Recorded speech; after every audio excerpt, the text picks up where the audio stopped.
Hi friends, നമ്മൾ ഇന്ന് തയ്യാറാക്കാൻ പോകുന്നത് ഒരു സ്പെഷ്യൽ ചിക്കൻ ഫ്രൈ ആണ്. വളരെ എളുപ്പത്തിലും ടേസ്റ്റിലും തയ്യാറാക്കിയെടുക്കാൻ പറ്റുന്ന ഒരു റെസിപ്പിയാണ്. നമ്മൾ സാധാരണ ചിക്കൻ ഫ്രൈ ചെയ്യുന്നതിൽ നിന്നും വ്യത്യസ്തമായിട്ടാണ് ഇത് ചെയ്യുന്നത്.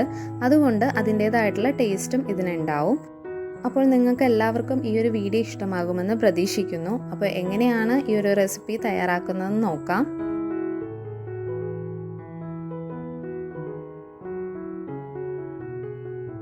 ഈ ഒരു ചിക്കൻ ഫ്രൈ തയ്യാറാക്കാനായിട്ട് ഞാനിവിടെ ബോൺലെസ് ആയിട്ടുള്ള ചിക്കൻ പീസുകളാണ് എടുത്തിരിക്കുന്നത്.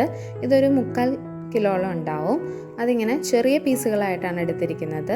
നിങ്ങൾക്ക് വേണമെങ്കിൽ അല്ലാത്ത പീസുകളും എടുക്കാം. ഈ ബോൺലെസ് ആയിട്ടുള്ള പീസുകൾ എടുക്കുമ്പോൾ നല്ല ടേസ്റ്റ് തന്നെ ഉണ്ടാവും. ഇപ്പോൾ കുട്ടികൾക്കൊക്കെ കൊടുക്കുമ്പോൾ ഇങ്ങനത്തെ പീസുകളാണെങ്കിൽ അത് ഏറ്റവും നല്ലതാണ്.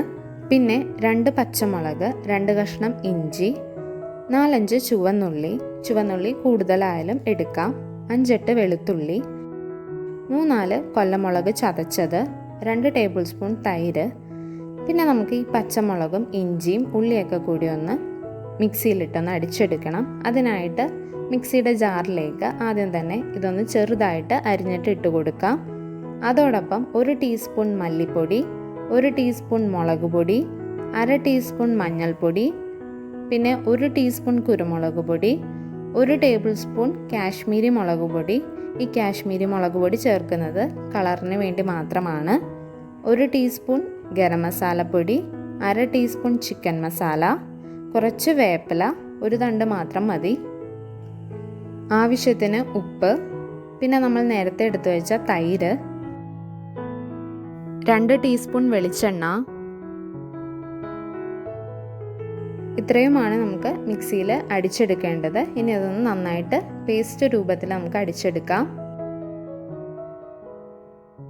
അപ്പോൾ ഇതേപോലെ നല്ല പേസ്റ്റ് രൂപത്തിൽ തന്നെ നമ്മൾ അടിച്ചെടുത്തിട്ടുണ്ട്. ഇനി നമ്മൾ നേരത്തെ എടുത്തു വെച്ചിരിക്കുന്ന ചിക്കൻ പീസിലേക്ക് ഇതൊന്ന് ആഡ് ചെയ്ത് കൊടുക്കാം. എന്നിട്ട് നന്നായിട്ടൊന്ന് മിക്സ് ചെയ്തെടുക്കണം. ഈ ഒരു ചിക്കൻ ഫ്രൈക്ക് എരിവ് കൂടുതൽ ആവശ്യമുള്ളവർക്ക് നമ്മൾ നേരത്തെ എടുത്ത മുളക് പൊടിയുടെ അളവൊന്ന് കൂട്ടി കൊടുത്താൽ മതി. പിന്നെ പിള്ളേർക്കൊക്കെ ചെയ്ത് കൊടുക്കുകയാണെങ്കിൽ ഈ ഒരു അളവിലെടുക്കുകയാണെങ്കിൽ അധികം എരിവൊന്നും ഉണ്ടാവില്ല. പിന്നെ എല്ലാവർക്കും ഓരോരോ ഇഷ്ടങ്ങളാണ്, അതനുസരിച്ച് എടുക്കുക. പിന്നെ നമുക്ക് ഇതിൻ്റെ കൂടെ 2 ടീസ്പൂൺ പെരിഞ്ജീരകം, അത് ചതച്ചൊന്നും ഇടണ്ട, ഇതേപോലെ തന്നെ ഇട്ടാൽ മതി. അപ്പോൾ വറുത്ത് വരുമ്പോൾ അതൊന്ന് കടിക്കാൻ കിട്ടുമ്പോൾ വേറൊരു ടേസ്റ്റ് തന്നെയാണ്. പിന്നെ ചതച്ച് വെച്ച കൊല്ലമുളക് ഇട്ടൊന്ന് മിക്സ് ചെയ്തെടുക്കാം. നമ്മളിവിടെ ചിക്കൻ ഫ്രൈ ചെയ്യുമ്പോൾ ശ്രദ്ധിക്കേണ്ടത്, നമ്മളെടുക്കുന്ന ചിക്കൻ പീസുകളിൽ ഒട്ടും തന്നെ വെള്ളം ഉണ്ടാവരുത്. നമ്മൾ കഴുകി വൃത്തിയാക്കിയതിന് ശേഷം വെള്ളം മുഴുവനായി ഊർന്നു പോയതിന് ശേഷം മാത്രം ചിക്കൻ ഫ്രൈ ചെയ്യാൻ പാടുള്ളൂ. എന്നാലേ അതിൻ്റെ ഒരു പെർഫെക്റ്റ് ടേസ്റ്റ് നമുക്ക് കിട്ടുള്ളൂ. ഇനി കുറച്ച് വേപ്പില കൂടി ഇടാം. 2 ടേബിൾ സ്പൂൺ അരിപ്പൊടി ചേർക്കുന്നുണ്ട്. അതോടൊപ്പം 1 ടേബിൾ സ്പൂൺ കോൺഫ്ലോർ കൂടി ആഡ് ചെയ്യാം. കോൺഫ്ലോർ ഇല്ലെങ്കിലും കുഴപ്പമൊന്നുമില്ല. പിന്നെ നമ്മൾ ലാസ്റ്റായിട്ട് ഒരു മുട്ട പൊട്ടിച്ചൊഴിക്കാം നമുക്ക് ഇതിലേക്ക്.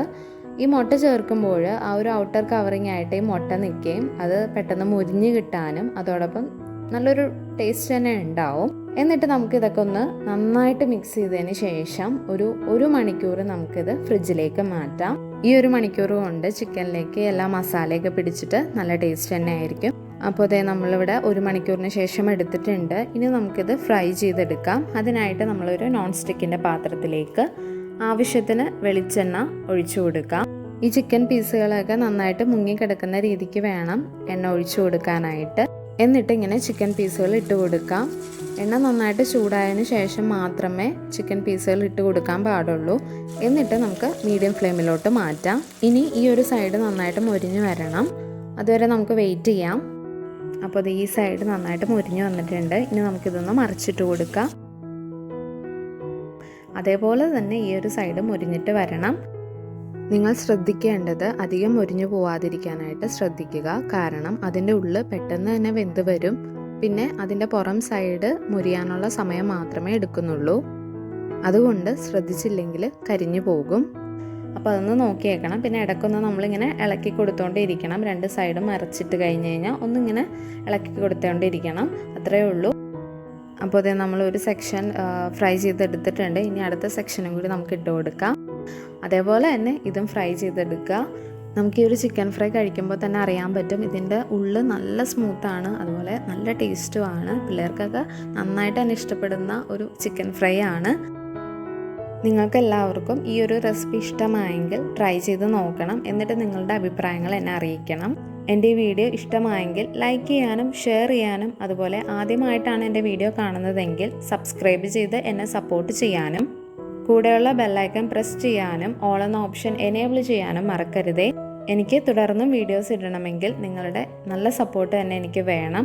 നിങ്ങൾ എങ്ങനെയാണോ ഇതുവരെ സപ്പോർട്ട് ചെയ്തത് അതുപോലെ തന്നെ തുടർന്നും സപ്പോർട്ട് ചെയ്യുക. അപ്പോൾ നല്ലൊരു വീഡിയോയുമായി മറ്റൊരു ദിവസം കാണാം. Take care and bye bye.